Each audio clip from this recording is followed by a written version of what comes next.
Alright, nakakuha tayo ng isang booking dito sa may Kidney Care Center, Padre Pio. Dito lang to, Taytay. Papuntang Taytay din. Ay hindi, Cainta pala, papuntang Taytay. So wait lang natin si passenger. Grabe, ang init. Parang hindi ko yata kakayanin tumagal dito ng hanggang alas 12. Grabe, first time ko dito bumiyahe sa Rizal Parang hindi ko gusto. Masikip ang daan. Pero tignan man natin, baka naman sa mga susunod na daan mas okay. Ginagawa kasi dito tinataasan yung kali.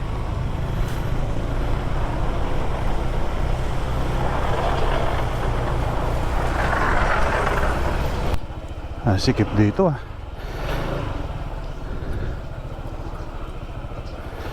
So yun mga katropa, na-drop na natin si Madam. Nagda-dialysis pala siya. Daming kwento nga niya Ma'am, salamat po ulit. Ayun, magkano kinita natin dito? Binigyan niya tayo ng 120 67.94. So binigyan niya tayo ng 120.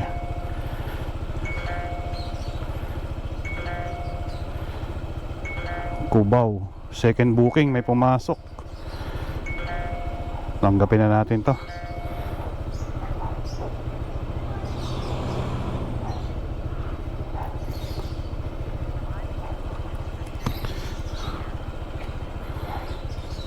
So yan, meron tayong second booking papuntang Araneta Center, Cubao.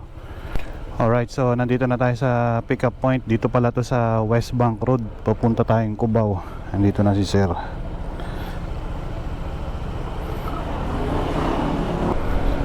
Alright, EDSA tayo mga katropa. Grabe ang traffic dito sa may Ortigas Extension hanggang dito sa may Robinsons Galleria. Alalagpas lang natin. So tignan natin kung matraffic dito, pero malapit na tayo sa Cubao, Araneta Center ang drop off natin. Sana walang masyadong traffic dito. Time check, 11:20 na ng umaga. Grabe ang init. Kailangan nating uminom ng tubig.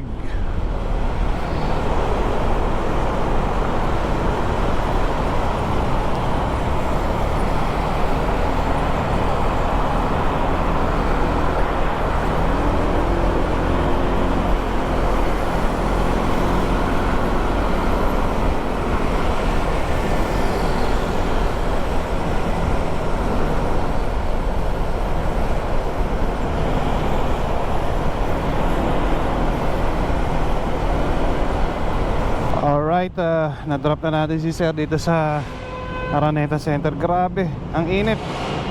Ang traffic pa.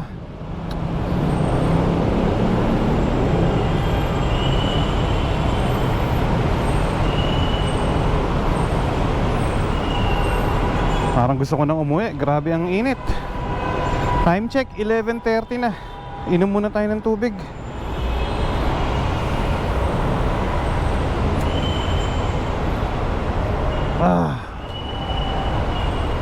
Ayun, Aurora Boulevard tayo. Grabe ang traffic.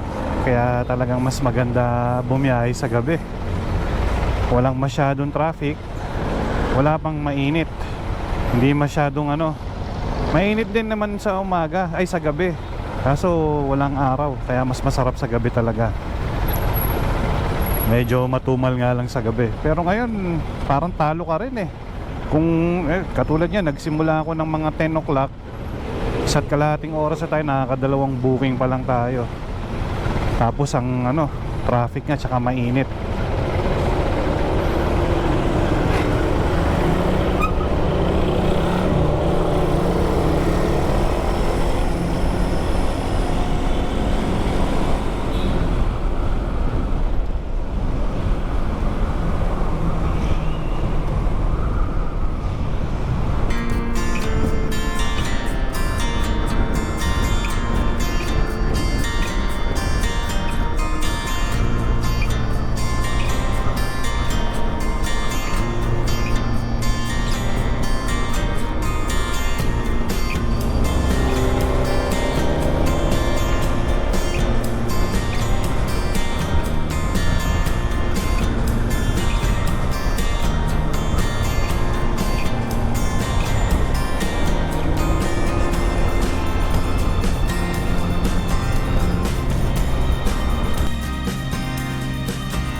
Alright mga katropa, natapos na tayo magpahinga dun sa kinainan ko kanina ng lunch dun sa Save More dito sa Santolan, Pasig.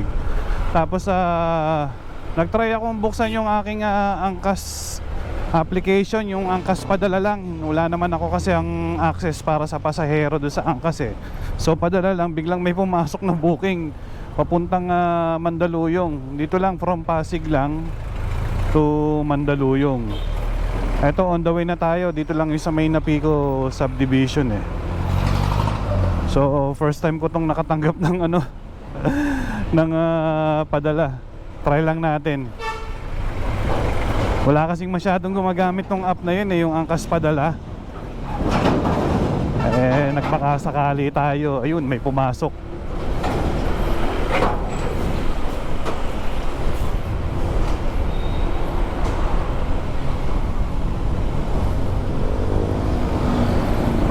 Alright, nandito na tayo sa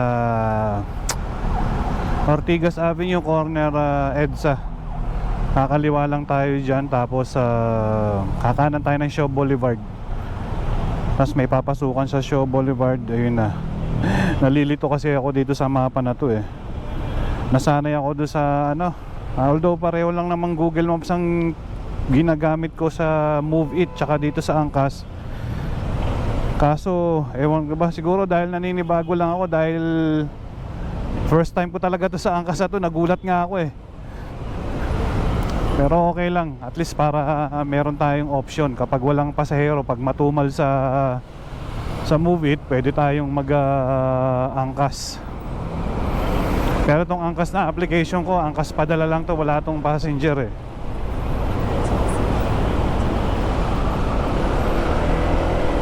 Time check 1:30 ng hapon. Grabe, ang init. Pagkatapos ito, uwi na tayo. Sobra init ngayon. Tapos ito palang drop off ng angkas na to, walang number ng bahay. Siguro kung saan lang nakapin, doon lang tayo titigil. Tapos tawagan na lang natin yung drop off or yung sender kung ano yung complete address, or pwedeng hingin natin yung number ng ng contact person sa drop off.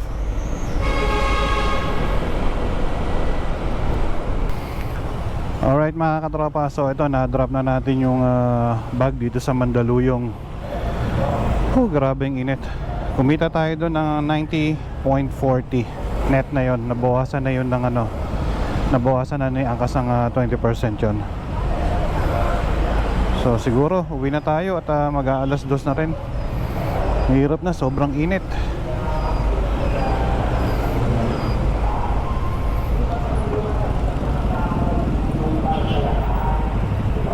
Alright mga katropa, siguro hanggang dito na lang tong video natin. Medyo nag-extend na rin tayo. Sabi ko kanina hanggang alas 12 or alauna lang tayo eh. Kaso ito, inabot na tayo na alas 2. Pero na-drop ko naman yung huling huling task natin na dito sa angkas padala around 1:30.